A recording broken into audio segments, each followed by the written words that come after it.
এটা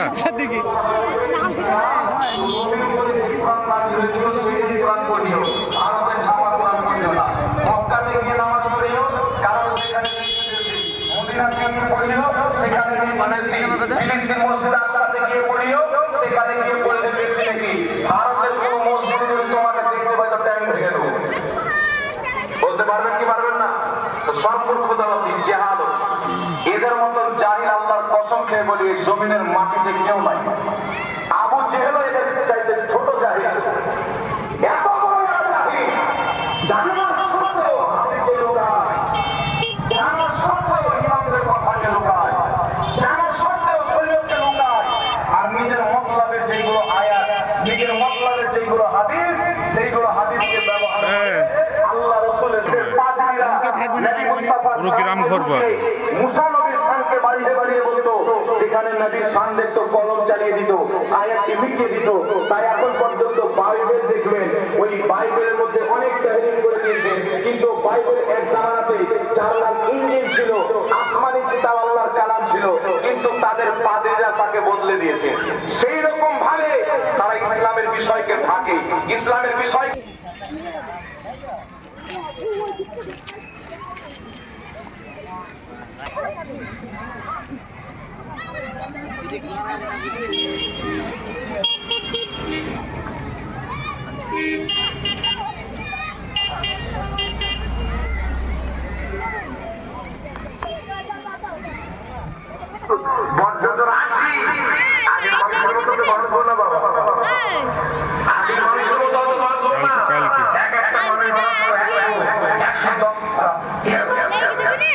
কাল কি বলছে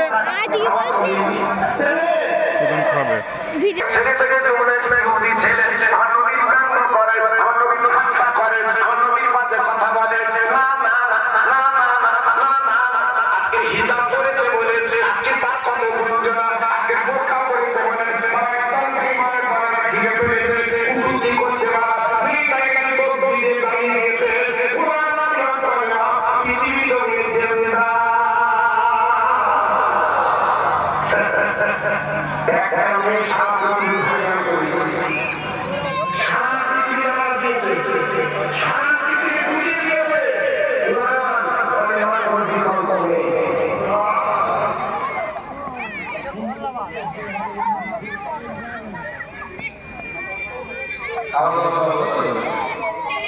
ভাই ভাই একটু পরে হয়ে যাবে।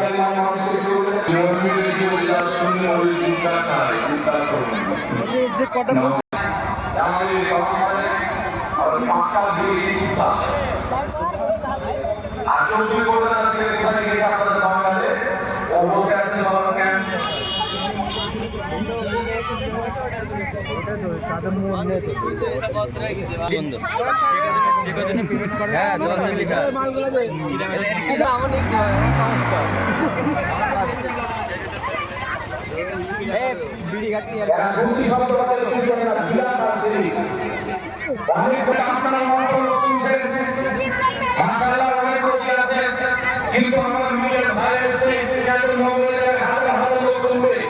আমি নিজের মাধ্যমে পশ্চিমবঙ্গের মন্দিরকে চ্যালেঞ্জ করছি, যারা বলে বিরাটের কোনো প্রকার নাই, এই পবিত্র স্টেজে বসে আল্লাহর কসম খেয়ে চ্যালেঞ্জ করতেছি, তোমাদের যদি ক্ষমতা থাকে তো অনলাইনে হলে অনলাইনে বসো,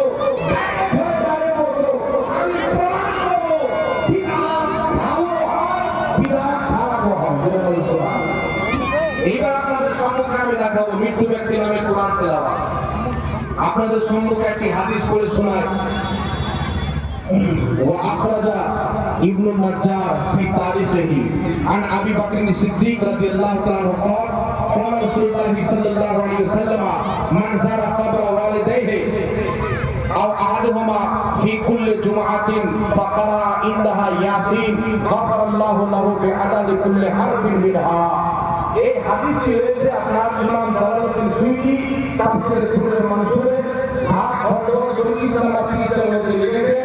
ইমাম বদরুদ্দিন আইনি উমদাতুল কারি 158 নম্বর পৃষ্ঠার মধ্যে লিখেছেন। হাদিসের অর্থ কি? ইমাম ইবনে নাজ্জার তার তারিখে মদিনা গ্রন্থের মধ্যে লিখেছেন, আবু বকর সিদ্দিক রাদিয়াল্লাহু তাআলা প্রথম খলিফা থেকে বর্ণিত, তিনি রাসূল পাক সাল্লাল্লাহু আলাইহি ওয়াসাল্লাম ইরশাদ করেছেন যে মান